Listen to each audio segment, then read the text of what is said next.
Bismillah. This is an off-the-cuff video where I wanted to speak about consciousness as an introduction to a general theory of consciousness. For multiple reasons. Consciousness is an idea which synthesizes pretty much every field of knowledge. All the sciences, in one way or another, must inevitably speak about consciousness. Of course, philosophy, quite evidently, and the problem of consciousness, as we might call it now, is the predominant and most significant problem in modern philosophy. The hard problem of consciousness, to explain the very experience and quality of consciousness itself, proves a final frontier in modern philosophy because by necessity it goes beyond science. If we understand the philosophy of science, we understand that it can never go beyond the phenomenon of consciousness, studying the properties of consciousness to explain the essence of consciousness. So the idea of consciousness is at the very pinnacle of the hierarchy of the modern sciences. And so proves the most pertinent question of philosophy, because consciousness is not just an abstract, abstruse concept which we ponder and muse upon. It is here and now. It is experiential. All meanings of morality, ethics, of politics, anthropology, religion, society, they all begin and end with the idea of consciousness, the very constitution of the individual, the human being, and what he means. But more so, and as I just alluded to now, the idea of consciousness is not just an academic concern. Yes, at one end, it does crown the hierarchy of the sciences. It is the most consummate and synthetic idea in the hierarchy of ideas. But it is also the most actual, concrete, experiential, human quality which we all grapple with. The ideas of right and wrong. Forget about that. The realities of right and wrong, and justice and oppression, and suffering, and salvation, and hope, and meaning, all pertain, they begin and end with the idea of consciousness. And, well, to merely offer an introduction, I actually thought to perhaps read, and this might form some type of mini-series, but for now, let's begin reading something which I wrote quite recently, actually. This is actually something I submitted as a dissertation in my degree. But I thought I can use this as a prompt to speak. When I should speak about the title, of course, in academia, one cannot just present an idea as a new idea. One has to always anchor it into some tradition, not only a historical tradition of ideas and meanings, but a concurrent academic tradition of recent researchers and ideas. There must be a genealogical hierarchy leading to the idea. And there's nothing wrong with that. But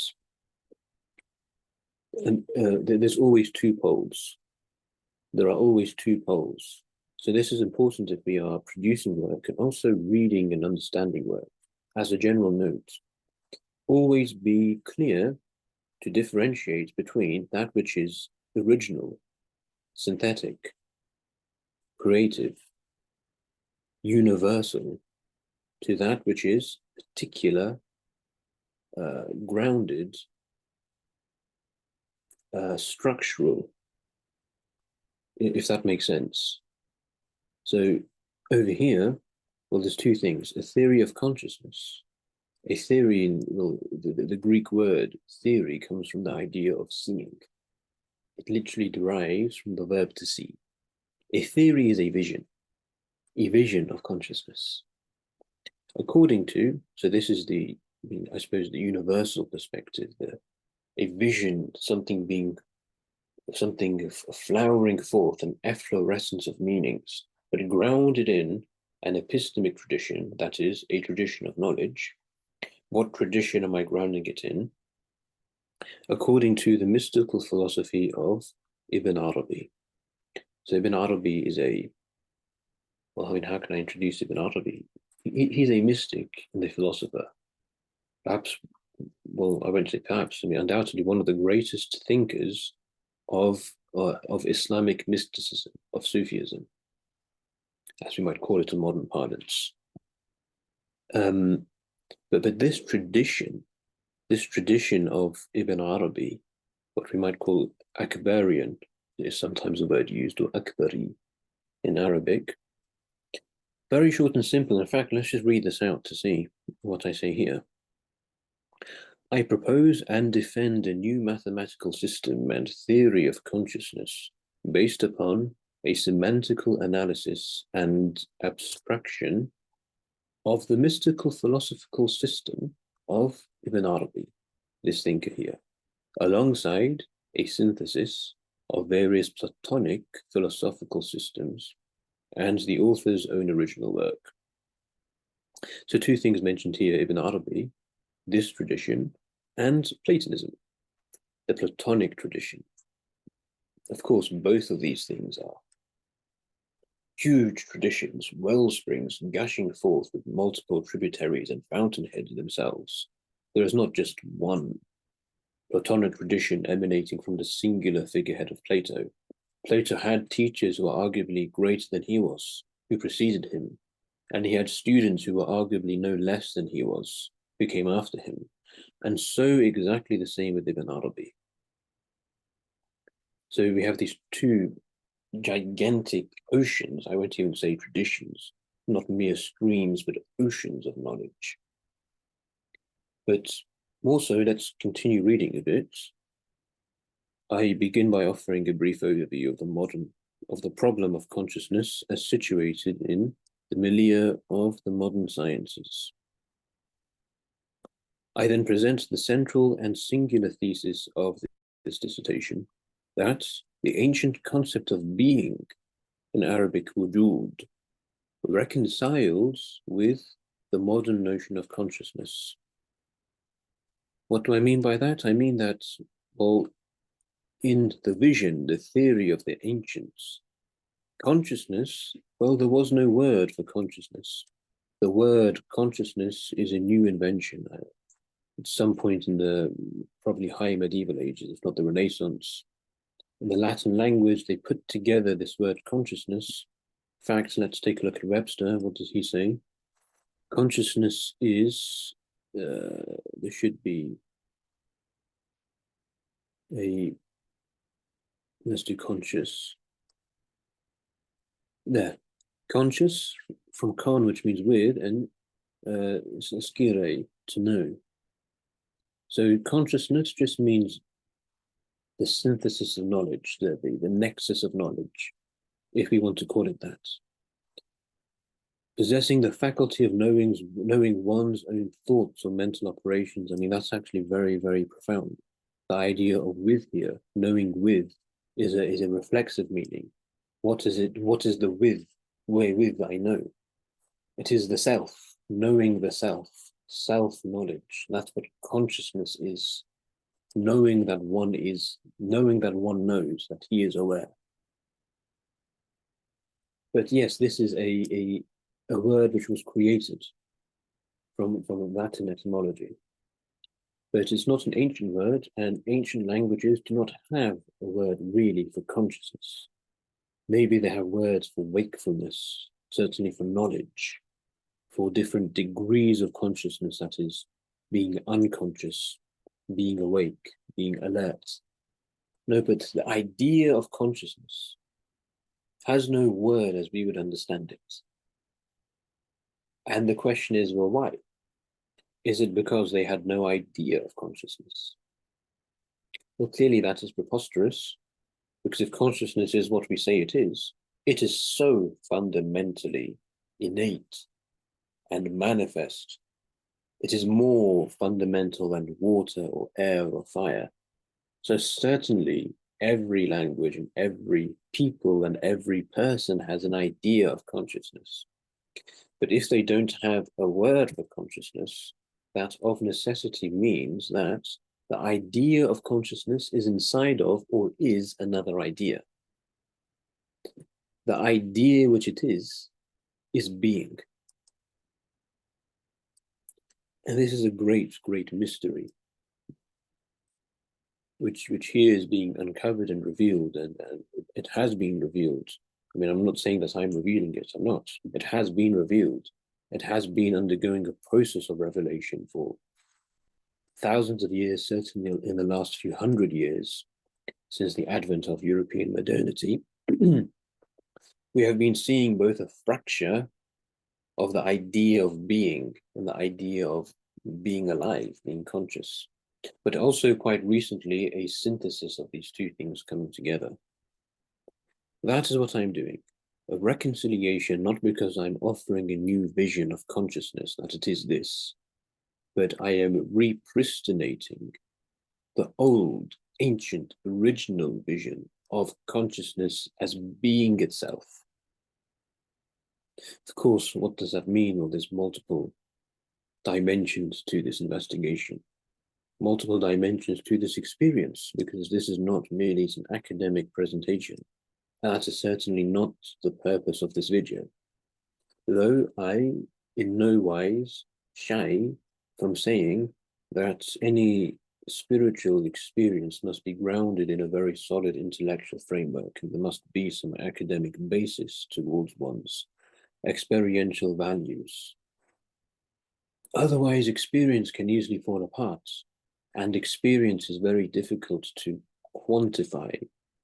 And no, the purpose is not to quantify experience, but it is to structure experience. Because unstructured experience can be dangerous.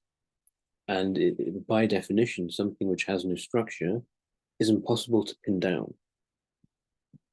So if we have some experience of consciousness, if we have some type of spiritual experience about the fundamental nature of reality, without a precise system to delineate it and structure it and organize it,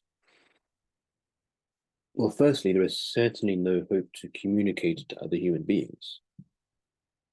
And we have to ask the question, if one has no desire to communicate his ideas to other human beings, well, why is that the case? Because it is very natural. It is in our fundamental constitution to want to share, especially if one thinks he has something quite profound. If someone does not have that proclivity, but rather deigns to hide what knowledge he claims to possess, that is certainly something we should problematize. But secondly, if one claims that his mystical intuition is incommunicable, that also raises some problems. Because one should ask the question, well, do I even believe that? Do I actually believe that experience is incommunicable? Do I actually believe that there is a human being having some experience which is so utterly profound, he simply cannot communicate it whatsoever? It's fine if maybe we do believe that, but we should actually think about it first. Because this is a very profound point.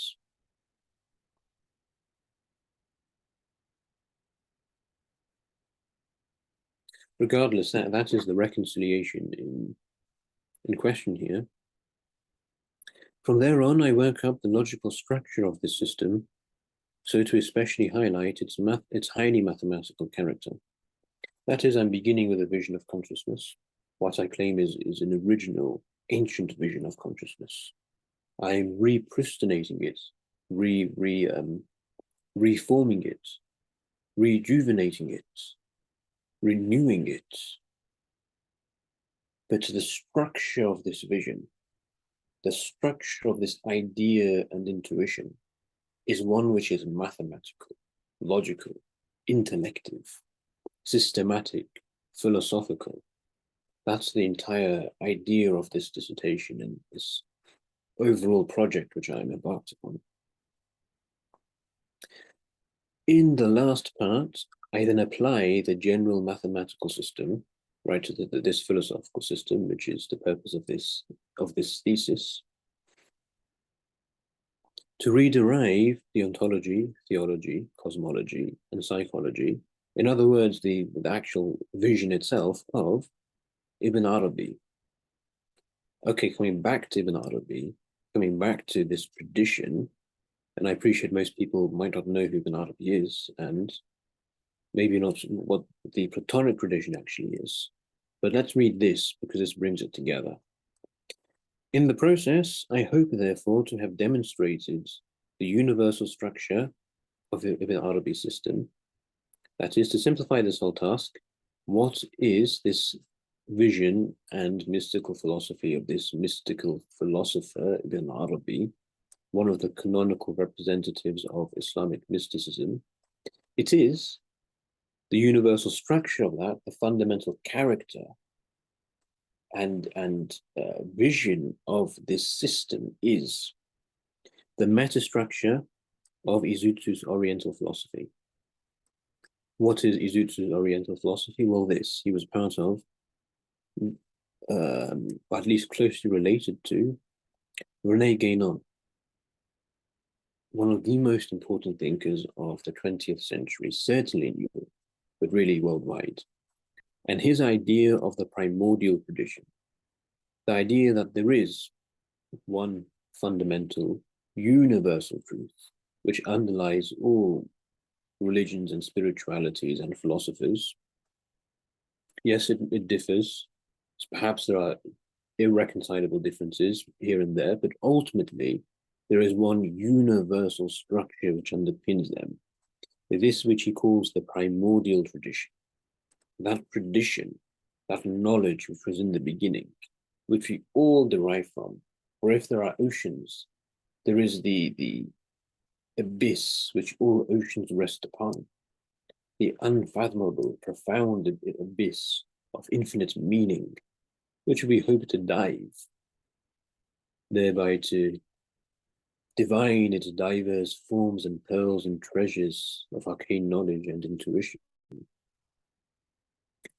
And I hope, therefore, to have directed that meta-system, the overall character of this vision of unity, towards a systematic theory of consciousness, and at the very least, attempted to show how a fully systematic reconciliation is made possible in future works. So this is the prolegomena, the introduction, the propedeutic, leading towards a general vision and theory of consciousness. And I make this video here as an invitation to show this project which I am working on, to see if there are, I mean, I know that there are many people who are interested in this, who are looking for this. I suppose at this stage, this particular video is addressed more to an academic audience, but there will be many, many more videos to come, many quite experiential in character, quite artistic in character, because ultimately the height of this philosophy, well, the height of philosophy itself, the true realization of philosophy is art. It is art. A work of art, a picture, says more than 1,000 books of philosophy. And philosophers only write books on philosophy so to lead towards artists in their works of art. Ultimately, it's a story and poetry and image and the human art of experience which truly encapsulate that vision. And that comes back to what I said before, what I mentioned. Is it truly possible that there is one who has such a profound meaning and intuition and vision that he is rendered incapable to speak, rendered mute before the glorious epiphany which he has raised before himself? I personally do not believe so. I believe the great idea, if truly great it is, rather spurs one toward artistry, spurs him in inspiration to produce beauty. Because as Plato said, beauty is the splendor of truth. And perhaps that is a good place to end this video and thereby inaugurate perhaps a series of videos which are to come, seeking truth in the form and vision of beauty.